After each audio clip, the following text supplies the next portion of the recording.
কোনোদিন শুনেছো লুচি গাছে হয়? শুনবে কি করে, এমন কিছু তো হয় না। কিন্তু এই আগাছার মধ্যে একটা গাছ আছে, যে গাছের পাতাকে আমরা লুচি পাতা বলে ছোটবেলায় খেলা করতাম। অনেক দিনের দেখা পাইনি, কয়েকদিন আগে দেখলাম রাস্তার ধারে ধারে আবার হয়েছে এই পাতা।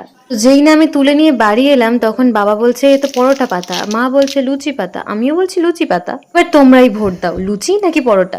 ইন্টারনেট ঘেঁটে দেখলাম এই গাছের নাকি অনেক গুণ, তো সেসব আমি জানি না, সেসব নিয়ে বেশি ঘাঁটাঘাঁটিও আমি করলাম না।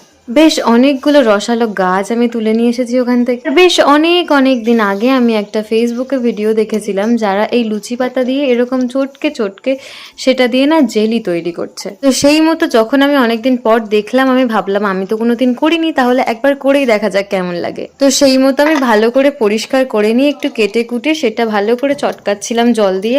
আবার আমার মাথায় কি মনে হলো, আমি একটু চিনি আর নুনও দিয়েছি। তারপরে এই জলটা যখন পুরো সবুজ হয়ে গেল, জলটাকে সুন্দর করে ছেঁকে একটা সাইডে বেশ অনেকক্ষণের জন্য রেখে দিলাম। তো বেশ অনেকক্ষণ বলতে সত্যি অনেকক্ষণ, প্রায় ঘন্টা দুয়েকের পর আমি খুলে দেখছি সেই সেমই আছে, কিছুই পরিবর্তন হয়নি। আমি সত্যি বলছি, দেখেছিলাম এই পাতাই ছিল, কিন্তু কি হলো জানি না। আচ্ছা তোমরাই দেখে জানাও তো, আমি কি কোনো ভুল পাতা ব্যবহার করলাম? টা।